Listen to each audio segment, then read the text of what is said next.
50 Cent has actually been a massive influence on your career. How does a boy from Sprotbrough Doncaster get influence and have notoriety to get in front of 50 Cent? How did that even happen? I just saw like 50 Cent's tagged you in something. I was like, that can't be right. You know, on Instagram. And I was like, that can't be real. And then I clicked on it and I was like, and that was it. It changed everything. And when you say it changed everything, what changed for you? I'm sure I was on a night shift and I was just watching the followers just like go and go. And I was like, oh, it's going to stop. Like, it has to stop eventually. And it got to like 40k, 50k, 60k. It just went and went and went. For a new artist, a kid that's in Doncaster that can play the drums, what advice would you give him? There's no such thing as perfection. I feel like if we keep chasing perfection, no one's ever got it. I don't think anyone's ever got perfection perfect. You've done really, really well. What's next for you? I can't call it. How do we know? Welcome to the latest episode of the Automated Analytics podcast, AI for Good. Today, I met with Adam Taylor, otherwise known as ADMT. What an amazing guest he was.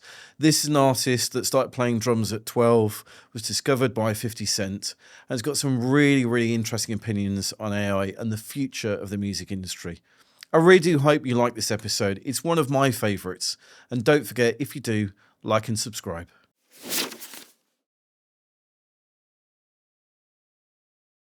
Welcome to the podcast, ADMT, also known as Adam Taylor. What a great surname that you have. I must admit, brilliant. We clearly must have been good at clothes at some point in our lives.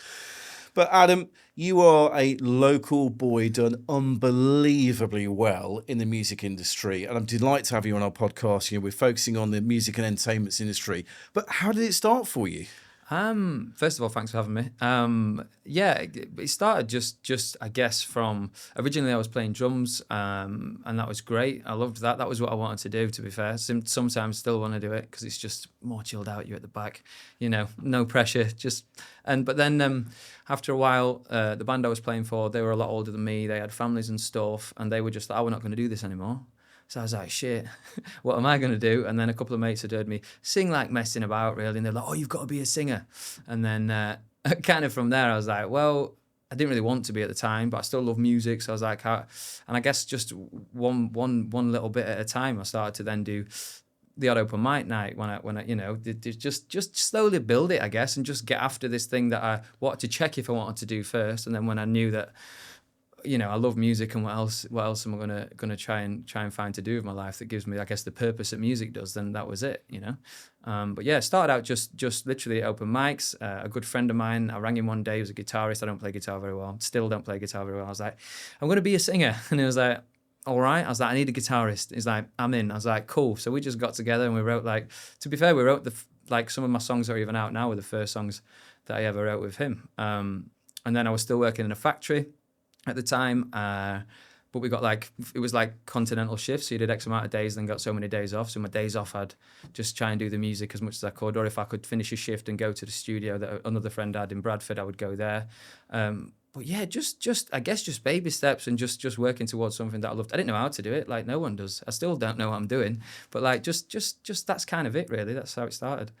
But 50 Cent has actually been a massive influence on your career.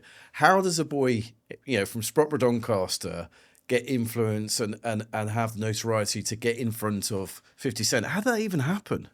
I mean, it's like winning the lotto, isn't it? And still to this day, I see him online and I see recent stuff he's done with his documentary and stuff. I'm like, that's the guy that changed my life. And really, it was just a case of me and a good friend of mine, Lamore, who was one of my managers. He did a lot of video work at the time. I wasn't good at videography. I was just like, we got together and I was like, let's just start putting out videos. Let's just start like hammering away at social media and just seeing if something happens. And before 50 Cent had seen anything I'd done, we'd put like, you know, we've been doing it a year consistently and just getting 150 views, 200 views. And I was like, well, you know, I always remember saying like, no one's seeing it, so we might as well carry on anyway. Do you know what I mean? And I think that was the thing. It was the persistence, or maybe the resilience, more persistence, I think. And that was it. And eventually, you know, we did a little cover, just played around with some stuff, and and yeah, 50's website saw it first. They have their own Instagram, and I always remember just being in bed, like you do on a night time in your boxer shorts. I was looking, and I was like, Have you still got the boxer shorts? Yeah, they're my 50 Are they your lucky ones? Yeah, Your lucky frame ones. now. And I was like, I jumped, like, sat up. I was like, 50 Cent's website shared this thing. I was like, amazing. So I rang Lamar. I was like, mate, look at this. And I sent him a screenshot, and he's like, no way, sort of thing. I was like, God, it'd be mad if 50 shared it, wouldn't it? And he was like, yeah. Like, we were both thinking like, yeah, that's never going to happen. Do you know what I mean? And then the next day, same situation, different boxer shorts, but like, I just saw like 50 Cent's tagged you in something. I was like, that can't be right, on Instagram. And I was like, that can't be real. And then I clicked on it, and I was like, fuck. And that was it. That was it. Like, it changed everything. It's, And when you say it changed everything, what changed for you? Well, first of all, like, I had probably 20, 30,000 followers on social media, which I was grateful for, obviously, but it just, I'm pretty sure I was still working as well. And I'm sure I was on a night shift, and I was just watching the followers just like go and go. And I was like, oh, it's going to stop. Like, it has to stop eventually. And it got to like 40K, 50K, 60K. It just went and went and went. Like, it didn't stop until like, I think like 500,000 was like where it sort of slowed a bit. And I was just like, what is going on? Like, how is this even happening? And then obviously with the pressure of like, oh shit, what do I do now? Like, look at all these people who now see what you do. Like, it makes you just rack your brain a bit and get a bit. I mean, I was a little bit anxious. I was like, what do we do with all of this? Yeah, the now? pressure. Like, that comes with that. What is going on, sort of thing. Yeah. And I still don't know what to do with it. and it was a cover of one of his songs, if I'm not mistaken. What led you to cover one of his songs? Because you've also done Whitney Houston as well, which that's an interesting artist to cover. Yeah, like, and I always said I would never do Whitney because of Whitney's Whitney, and like nobody could sing like like her, like she did. Yeah, and that was, again, both of them were kind of random ones. Like, was in the studio one day, and I love rap music anyway, so one of the boys was like, oh, we should do a rap song. I was like, yeah. And I remember trying the 50 Cent song, or trying to find a 50 Cent song. I was like, how do I make a rap song into a singer's song? It just doesn't feel like right. And we played around. I was like, nah, leave that one. We went on to something else, and then a couple of weeks later, we came back to it, and I just literally just played some chords on a piano, and I just sang it, and one of the lads looked at me, and was like, and I was like, all right, let's just put it out and see what happens. If it doesn't do anything, we do another one. We just keep going. It is what it is. And it did. And the same with the Whitney thing as well. That was a good friend of mine who's a producer in Doncaster called Jamie Shield. Mannequin is his producer name. He was sat on the couch, and I did the same things, played some chords, and I just sang, the first lines of the Whitney song. And he just looked and he was like, have you done that one? I was like, no. He's like, you should do that. And I was like, ooh, I don't know. And then same thing. That was just seemed to just do its thing and just go. I was like, thank you. but in all of your career, you've worked damn hard. I think one of the things that people don't realise is they see your success, but when you look at the effort, you were creating videos for a year without traction. You're putting in the hours. I don't think sometimes that people understand how much effort you have to put in, because you really do have to as an artist, because there's a lot of people out there trying to do what you do. Yeah, I think it's this relates to like artists, it relates to business people. I think it's the success game is unwavering, unwavering determination in. I'm not the most confident guy, but for some reason I was like, well, if I want it, I've got to just keep going and putting stuff out there, because if no one sees what you do, or then you're never going to do anything. Do you know what I mean? It's always that thing of like, I kept seeing this meme or whatever it is on social media where it's this guy like mining for diamonds, and one guy stops mining and you can see the diamond and he misses it, he leaves, and the other guy like keeps going and finds. And I was like, that's the thing. You just don't know what'll change your life. And the last thing I ever thought that changed my life is 50 Cent. So thanks, 50. Absolutely. I'm sure PDD's not thanking him for the documentary that's just come out. The right artist to cover, for sure. Yeah, absolutely. Now, just think about what influenced you early on.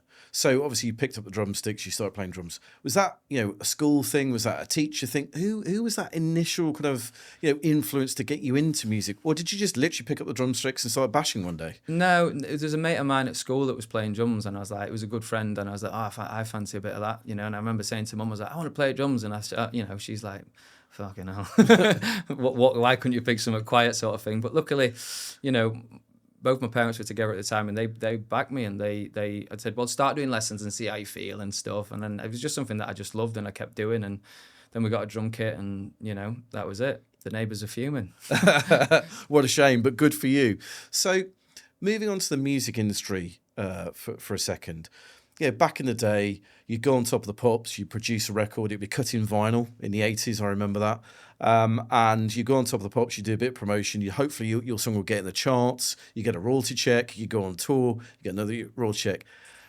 Liam Gallagher said, I think it was 3-4 months ago, nowadays bands, of his size wouldn't exist because there's it's difficult to make money out of the music industry. Is that true? Is that how you see things? Yeah, is the truth. Yeah, it's hard. It's not something you should get into for the money, I don't think. Like, you can't. I think this is why the people who stay in it are people who just love it. Like, they just love creating, and they love, if same thing as with business people. Again, if it's an innovator, you want to keep innovating because that's in us to keep doing. But you can't just get in it and think, oh, I'm going to be a millionaire, because it's just not the way. Touch wood, one day, hopefully. But like, you can't do it for that. I think, like, if it was, streaming services changed everything. I think is the truth, and I'll never badmouth them.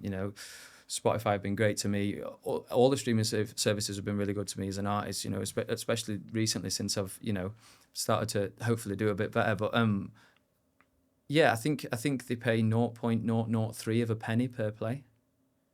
Is Spotify? So doesn't, and then obviously depends your rights on your music. If you've got a record label, they take a percentage. If me and you write a song, you'll take half of the writing credits. So when the checks come in, they dilute a lot. And that's not me saying that these people don't deserve that. They absolutely do. But it's just how it is. It's just the way things are. Especially at the minute, I do see it changing personally. I feel like everything has its day unless it innovates and changes. Who knows? Let's see. Because that's the interesting thing. When I look at the internet, which, the internet started, 97, and had a real impact, with streaming services. That's why I believe the internet has changed the music industry, hopefully for the better, because I think it's given a wider platform for a lot more artists. Obviously, this podcast is about AI for good and talking about AI now. The AI industry or AI solutions are starting to enter the music industry. Are you worried? It's a hard one. Personally, I can see people's apprehensions about it. Like, I understand, I don't know enough about AI to turn around and say, I know anything for definite. In fact, I don't know enough about anything to say that. But in the same sense, I just feel like I don't think we've got a choice. It is here, clearly, just like crypto, just like the internet when that came about, which was going to be a fad. Crypto was going to be a fad, like, it's, in my opinion, looking at just the patterns of people and how we move as a species, it's staying. Now, how it interacts with the industry, I don't know. I feel like it's there's a lot of worry at the minute, because I can go on an app now and I can write a song, and with all respect to most of the population who listen to music, who don't necessarily do music, you can't tell the difference, and it does it in seconds. You can write. I can voice note, mumble an idea into an app and it'll literally write the song for you. It'll write the lyrics for you if you want it to write those for you. I don't like to do that personally because I feel like it takes away from me being authentic to myself. But in the same sense, I get it. I get why people do it. Like, I've definitely had to play around on this app, and I'm like, this is insane. Like, it's crazy how fast it does it as well. And also, for me, it's an emotion thing. Music's an emotion thing. It's about connection.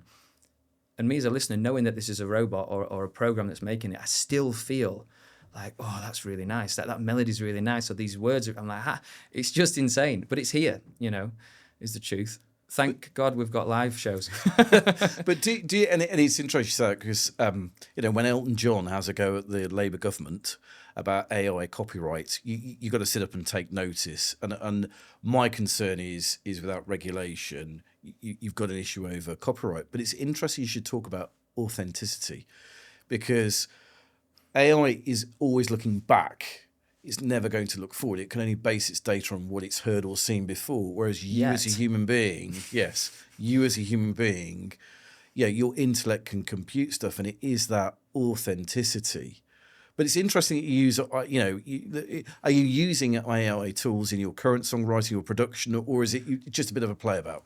It's more a play about with the certain app that I'm talking about, but most most of the softwares now incorporate some sort of AI into whatever they do, whether it's something you just recording into a mic and you saying, oh, I want it to sound, you know, a little bit of reverb, which is the echo and stuff, and it'll add it, like, instead of you having to go and drag it in, like the old days you'd get a tape and you'd put it on in the studio and stuff, and now obviously everything changed with computers and all that, and then this is like the next level of that. So it's there to make life easier.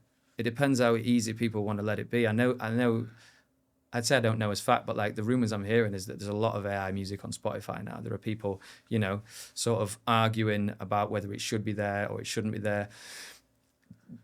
Do I believe it should be there? It's a hard one. I don't think it's fair that we take away from humans who need to live and also have worked their whole lives to do this thing. I don't think that's fair. It's a hard one, you know. It's a because that's where I see is do you still see AI generated music as art, or should it be its own category? This is the thing. It's, in my opinion, it still is art. You know, you can go on something and say, generate me an image, and if that image is beautiful and you find beauty in it, then it's real. Therefore, you have had an emotion connected to that, and it is art. It's where the art comes from. You know, I think human connection is the most important thing, regardless of anything, hands down on the planet. That's it. For a species, that's all we have.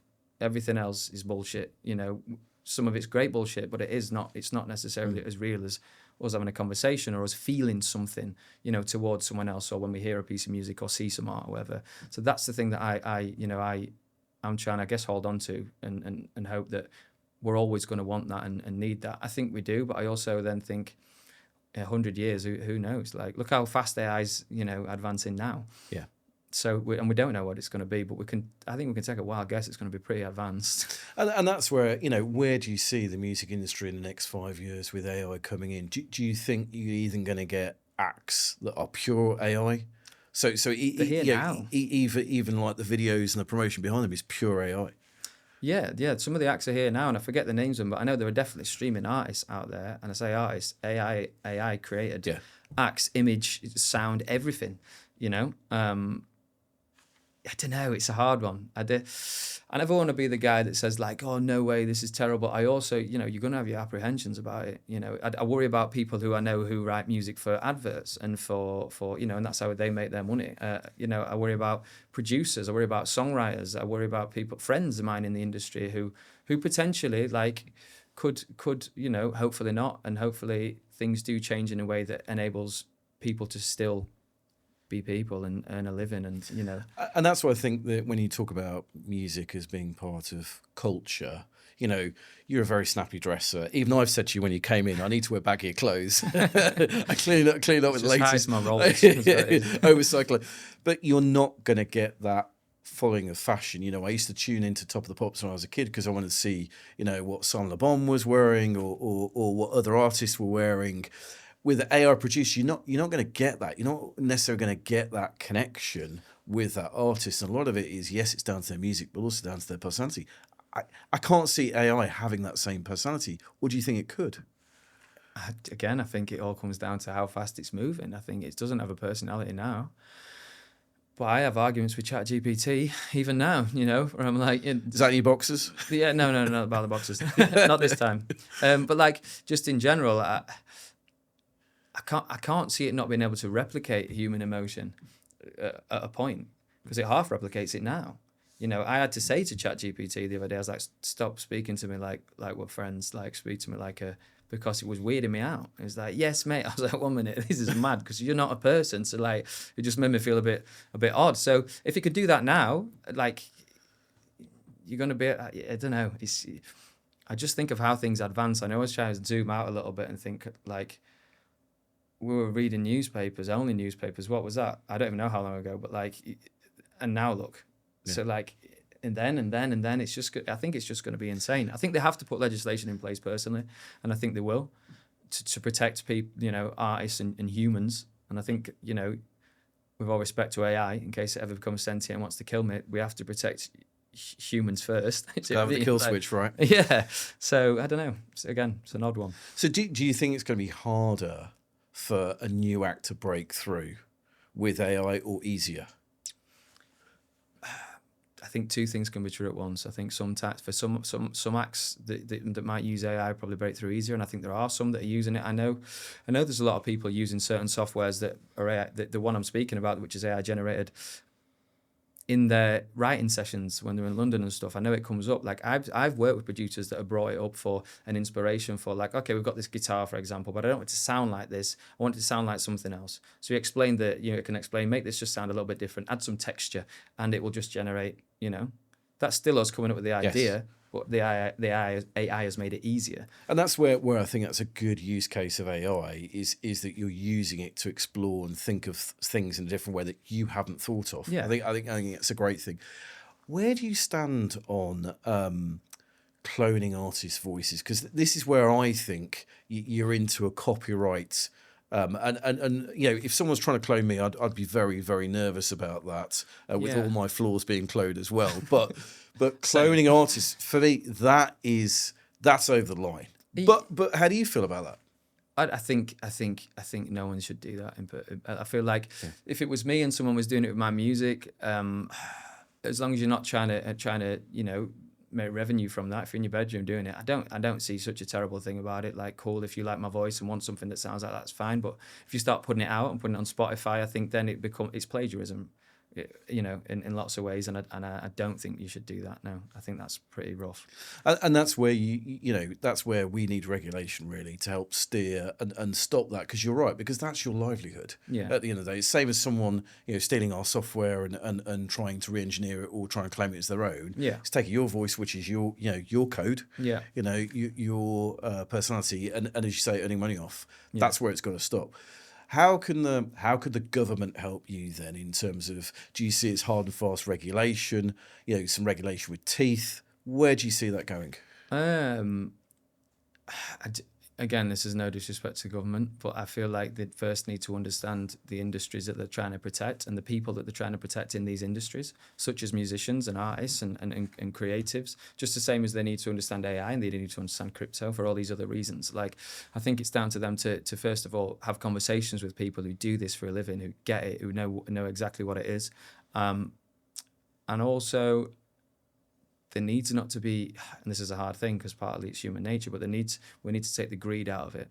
So any big companies want to go, we're just going to do this, we're going to make an AI song and we're going to put it and get billions of streams, which is going to pay us loads of money, and just think about it like a cash generation thing. That's not fair on the real people who want to do this because they love it and it's their passion and it's everything to them. I think always for me that the number one thing we have to look after is people, and is people who need, I'm not saying that we shouldn't advance and we shouldn't grow as a species, because we have to. That's just us. But also, they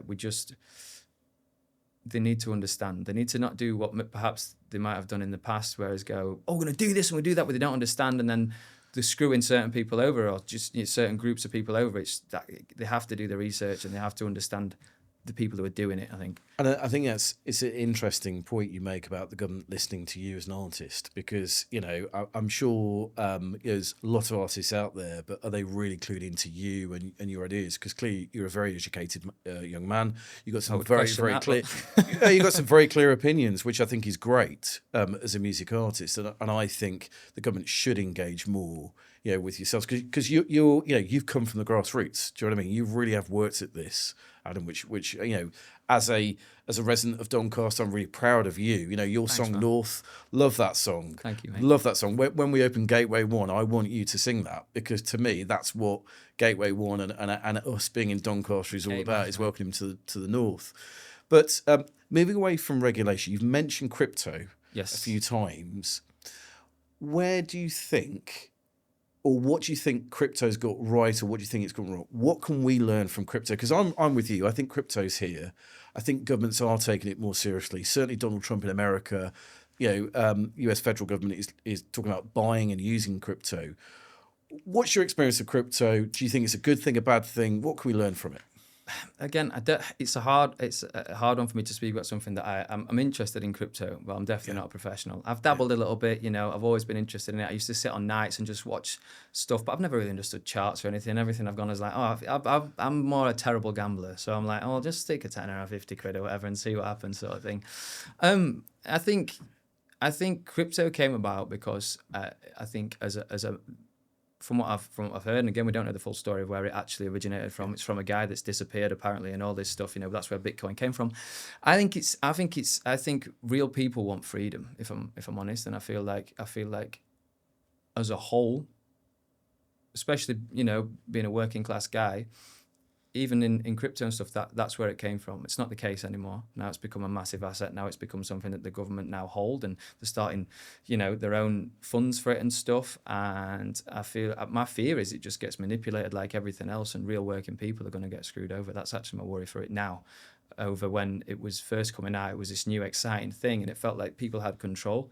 And I feel like that's where the government, I'm going to speak for the UK only because I'm only from here, loses connection with people, which is why I said about the music industry thing. Like, it's about real people, the same as anything, the same as healthcare, the same as crypto, the same as that's what it's about. It's about communicating and not having such a big gap between even the communication with these people who are real and just want a good life for the families, you know. Sorry to go on a tangent, not so much about crypto, but it kind of ties into that for me. Like, I think it's here to stay, and I think it's wicked. And I think the innovators, again, are just like the musicians who create things, are just like, you know, yourself who creates softwares and your own businesses. But I think it's important to just communicate across all areas of life when it comes to this. But I like the way you break it down. It's about people. It's about human beings. And I think sometimes, you know, even behind every internet click, there's a human being. Hopefully it's not a bot. Yeah, but there's, do you know what I mean? There's a human being. And the fact you're boiling it back down to that, I think that's why your music is very much from the heart. You know, I'm not a creative person. I see a work of art and think, where do you start? Is it, you know, the sky, where is it? So when you're writing a tune, where do you start? Where's the creative process start?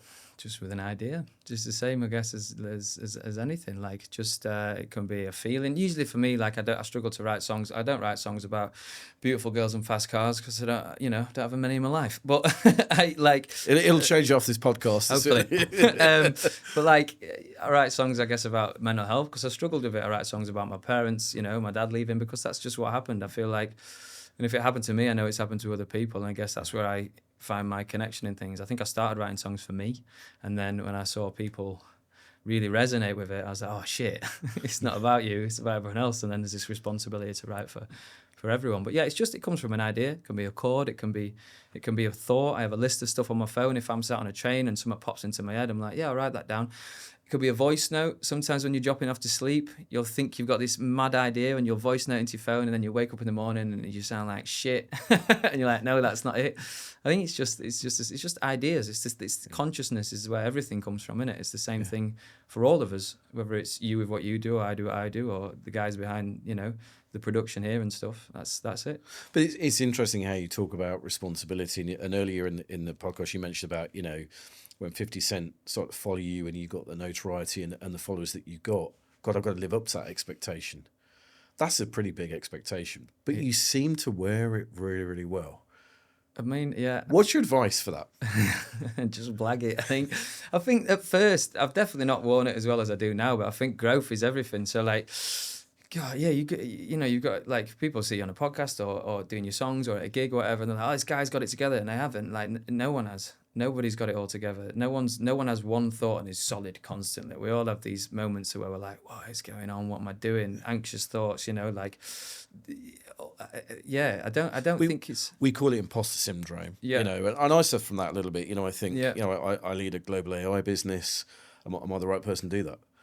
You know, it sounds like, you know, you have the same thing, and it's, you know, I have a logo behind me, I have automated analytics behind me. It's you. It's very raw, you know, as an artist, because it's you. You know, it's you've not really got a shield to hide behind. But I think that's where the power comes. I think like if you hide behind something, it's never going to be real. And then if it's not real, then I'm like, well, how can it connect? You know, I feel like you've got to like, I find some I guess empowerment in just being honest. You know, if I've had a shit day, I've had a shit day. I'm still a person. I'm still a human. Like if I've written a song and it's not done as well as I want it to, it is what it is. Like you can't. It's all part of like the you know, our book, isn't it? When there's lots of different chapters in it, there's lots of different pages, and everything changes constantly. And I think it's just a case of just keep going and keep creating. So you use ChatGPT. So music aside, where else does AI feature in your life? Pretty much chat GPT. Sometimes use it for visual stuff. Like if I'm trying to get a concept for an artwork or something, or like, a merch design, I might throw some ideas in and just see what it comes up with, just to give me that sort of inspiration.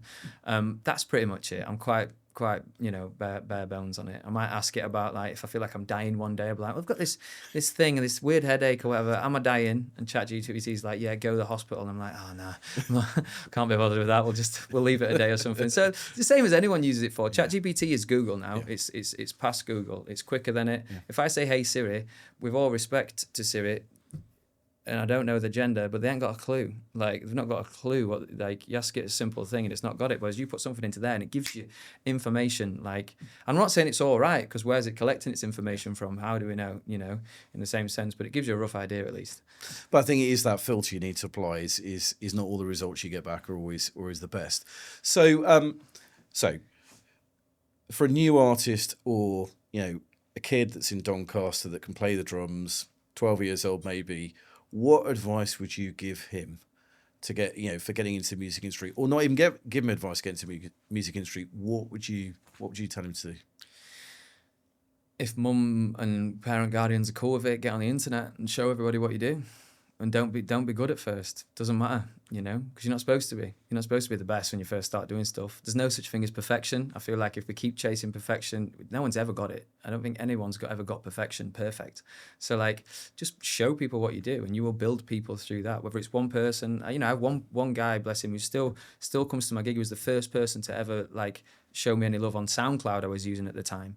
Like, the first guy, and he still comes to shows now, and I'm like, that was probably 7 years ago or whatever, so 8 years. So I think, again, it comes down to connection. You connect with people, show them what you do, and your music, if it's music or if it's art, it won't be for everyone, and it's not supposed to be, I feel like, but the people who like it will like it, which means it's for them. And other than that, like, don't worry about it. People are going to give you shit on the internet. That's what they do. We were talking about this before we started, but, like, it's an easy place for people to go, just blurt out their emotions. Like, I get all sorts of stuff.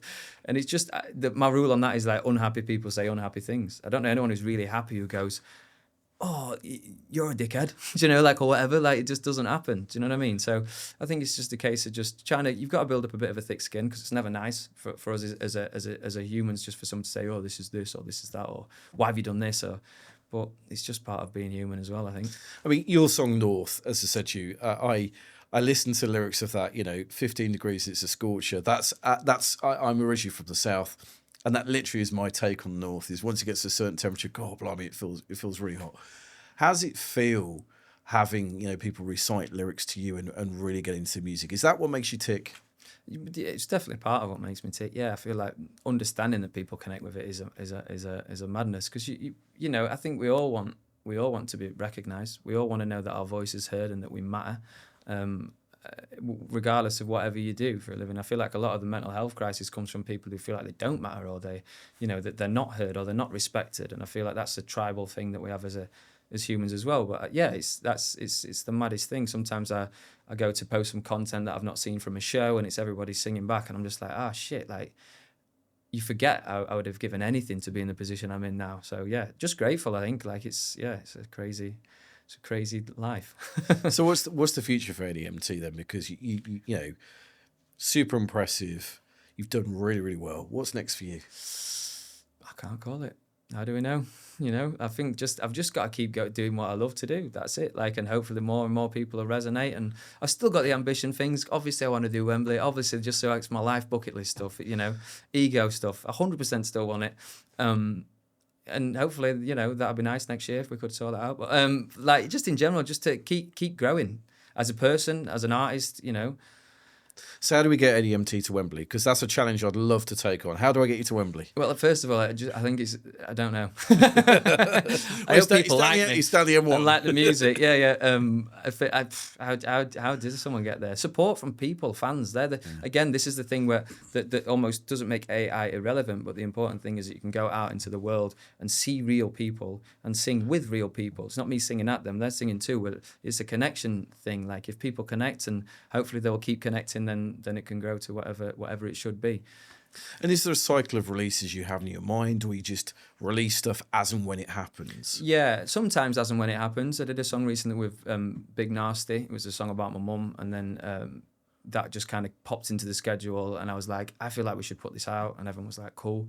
But usually it's good to have it planned because you have to upload it into streaming services early. It's like a month early, so you need it scheduled really, or 2 weeks early, I can't remember.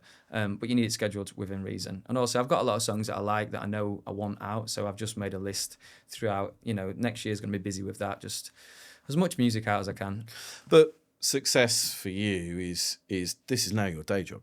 Right, this is you're no longer working in that factory, which I'm sure gave you the grounding that you clearly have today. Some of it of working in that factory, but yeah, you become a professional artist. You must have some pride in that. I never think about it like that. I never. It's more like I think I'm so like, I say this a lot about. I had ADHD before it was cool. It's just something I've always been like busy minded. I've always been like before it was this thing that was. I don't know. It's just something that you just learn to live with. And I guess I'm just constantly, which is a bad thing as well, because I'm constantly looking for the next. I'm constantly going, that's great, like sick. And I am proud. You're right. I am. I'm very grateful. And I think gratefulness is something that I just try and do every day, is just be like, this is, you're very blessed, like you're healthy, life is good. That's just important for my own mindset. But also, don't know. Well, I'm very proud of you. I think you've done an amazing job. You're a super cool artist. Thanks very much. And thank you so much for coming on the podcast. It's been great to hear not only your journey, your opinions on AI. I will certainly be banging on the door of the government to listen to you. Thank you. Lord Ranger, expect the phone call soon, straight after this. But thank you so much for coming on today. It's been a pleasure. Really Thank appreciate you it. Thank you.